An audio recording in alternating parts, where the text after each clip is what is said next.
भारत के सम्राटों की, देवताओं की, महापुरुषों की सारी दुनिया पूजा करे और करती आ रही है और उनकी मूर्तियां भी लगाएं, कोई दिक्कत नहीं है। हालांकि मूर्ति लगाने का जो ये प्रचलन है ये ब्रिटिश काल से शुरू हुआ। वैसे मैं सिरे से ये चाहता हूं कि किसी भी महापुरुष की मूर्ति लगाने के लिए एक बोर्ड बने और बोर्ड तय करे कि उनका ऑथेंटिक नाम क्या है। राजा, महाराजा, महापुरुष, आज हमारे भाई नीरज चोपड़ा ने गोल्ड मेडल लिया है। आपको, मुझको, सबको उन पर गर्व है, होना भी चाहिए। और हरियाणा के होने के नाते हरियाणा वालों को ज़्यादा गर्व होना चाहिए। लेकिन उनके नाम के आगे जाति लिख दें और वैसी जाति लिख दें जिस जाति से वो हो भी नहीं, तो मुझे बताइए आपत्ति होगी कि नहीं होगी? होगी। इसी तरीके से राजा महाराजाओं की उपाधियों को जाति से जोड़कर, प्रांतों को जाति से जोड़कर इन लोगों ने एक षड्यंत्र चालू किया है, और वो भी कहीं के बहकावे में। गुर्जर जाति बहुत महान है और बहुत त्याग हमारे ऊपर किया है। हम उनके ऋणी हैं, कभी चुका नहीं सकते, दूध का कर्ज कभी चुकाया नहीं जाता।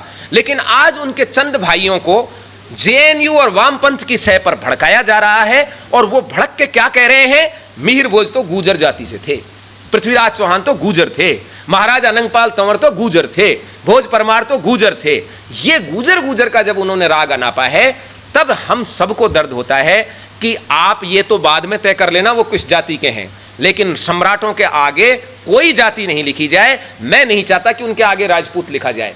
वो सम्राट इस देश के थे, कोई जरूरत नहीं किसी की भी जाति लिखने की। लेकिन यदि जाति लिखी जाएगी तो आपको लिखना पड़ेगा उनकी राजपुत्र जाति, क्षत्रिय जाति लिखना पड़ेगा। यदि जाति लिखना जरूरी है तो क्षत्रिय लिखो उनको गुर्जर नहीं लिखा जा सकता। यमुनानगर में दुर्भाग्य से हरियाणा के शिक्षा मंत्री का मतलब होता है पूरे प्रांत की शिक्षा को संभालने वाला। और मुझे नहीं लगता कि वो इतने भी पढ़े लिखे नहीं कि छठी, 7वीं, 8वीं, 9वीं, 10वीं, 11वीं, 12वीं के एग्जामों में आता है कि गुर्जर प्रतिहार राजपूतों के कुछ कुल से संबंधित थे। सबसे प्रोमिनिएंट राजा कौन था गुर्जर प्रतिहार राजपूतों का?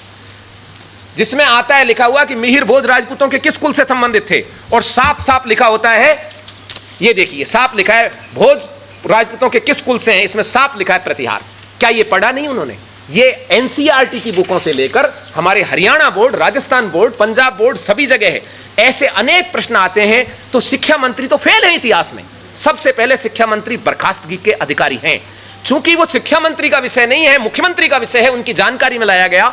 हमारे युवकों ने आंदोलन किया और यमुनानगर में डीसी और एसपी ने ये हमको वचन दिया था कि 10 दिन के भीतर इतिहासकारों की कमेटी बनाकर जो यमुनानगर में उन्होंने स्थापित की है, और कंवरपाल जी गुर्जर ने उस पर मिहिर भोज को गुर्जर जाति से जोड़कर लिखा है, उसको क्या करना है, क्या नहीं करना, किस दिन हटाया जाएगा, इसके लिए इतिहासकारों की कमेटी 10 दिन बनाने की बात थी।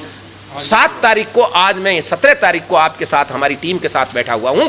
आज 10 दिन हो गए हैं। ना तो खट्टर साहब अपनी नींद से जगे हैं और ना ही एसपी और डीएसपी जगे हैं। तो ये प्रेस कॉन्फ्रेंस इस बात के लिए है, वो तो एक ट्रेलर था यमुनानगर में एक ट्रेलर था।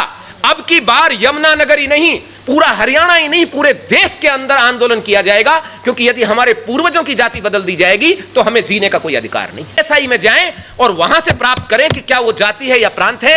यदि इन्होंने लिख दिया गुर्जर सम्राट मिहिर भोज प्रतिहार, तो इनको उसके नीचे लिखना चाहिए इस गुर्जर का मतलब गुर्जर प्रांत है उस समय का, कोई जाति विशेष नहीं जोड़ा जाए। और यदि इन्होंने ऐसा नहीं किया तो मैं आह्वान करता हूं पूरे देश के उन नागरिकों को कि इन लोगों को इनका औकात याद दिलाने के लिए शीघ्र ही एक बड़ा आंदोलन किया जाए। ये 29 यूनिवर्सिटियों के प्रोफेसरों ने साबित किया कि राजपूत काल के प्रोमिनिएंट राजा हैं महाराजा अनंगपाल तोमर। इनको उद्घाटन करना था, लेकिन समाज के प्रेशर के बाद कोई भी मंत्री संतरी नहीं पहुंचा। चोरी छिपे उन्होंने मूर्तियों का कपड़ा हटाया, अनावरण किया। लेकिन उसके बाद उन्होंने क्या किया? अभी 1 सप्ताह तक चुप बैठे रहे और कल आनंद फानन में फिर कोई नेम प्लेट लगा दिया। तो ये जो सीना जोरी और चोरी की आदत है, इसको बंद कराने की जिम्मेदारी सरकार की है और सरकार ये काम करे। इसी के लिए प्रेस कॉन्फ्रेंस क्यों करें कोर्ट में? मेरे पिताजी मेरे हैं, इसको मैं कोर्ट में जाके चैलेंज करूं?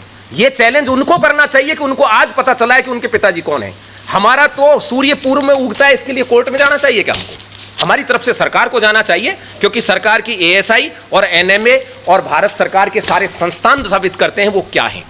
और इतिहासकार जाएं जो ये 29 यूनिवर्सिटी के आए हैं, हम क्यों जाएं? इनकी पीएचडी रद्द की जाए, इनकी थीसिस रद्द की जाए, और फिर जाके कहो कि मेरे को नंबर क्यों नहीं दे रहे। वो चेंज कराएं। सरकार से लड़ाई है उनकी, हमसे नहीं है। वो सरकार से लड़ाई का उनका रास्ता है, वो जाएं कोर्ट, वो बताएं। हम क्यों कोर्ट जाएं कि सबका विकास और सबको बांट दो इतिहास?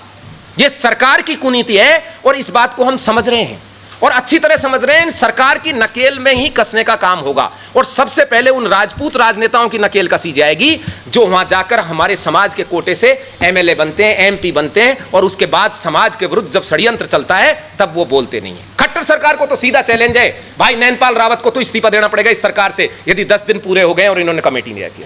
हमारा भाई ये जबरदस्ती बिठाएंगे हम उसको घर, नहीं रहेगा सरकार का हिस्सा, एमएलए रहेगा, निर्दलीय जिताया था हमने। और फिर शर्मा शर्मी संजय सिंह को भी आना पड़ेगा, उसे भी छोड़ना पड़ेगा। ये खट्टर सरकार कोई भारी बहुमत से नहीं है, 2-3 एमएलए भी फालतू नहीं है और दुष्यंत चौटाला तो तैयार बैठा है, इधर ना सही तो उधर बन जाएंगे भाई सीएम। तो ये सरकार को तय करना है कि उसको सरकार रखनी है या केवल इस बेवकूफाना मुद्दे पर सरकार को गिराना है। उन्होंने क्लेम किया कि हमारे तोमर हैं वो गुर्जर थे, भाई जाट भाइयों में भी तो तोमर हैं, वाल्मीकियों में भी तो तोमर हैं। अशोक तंवर तो इस राज्य के बड़े नेता हैं, कांग्रेस के अध्यक्ष थे, सांसद रहे हैं। क्या अशोक तंवर जी को भी क्लेम करने का अधिकार बनता है? फिर तो जाट समाज ने एक ही बात कहा है, वो तो जाट भी थे, तो राजा तो सभी का ही होता है। उसने जाट समाज ने ये नहीं कहा कि उनके आगे हम जाट लिखेंगे। उनका भी वही दर्द है कि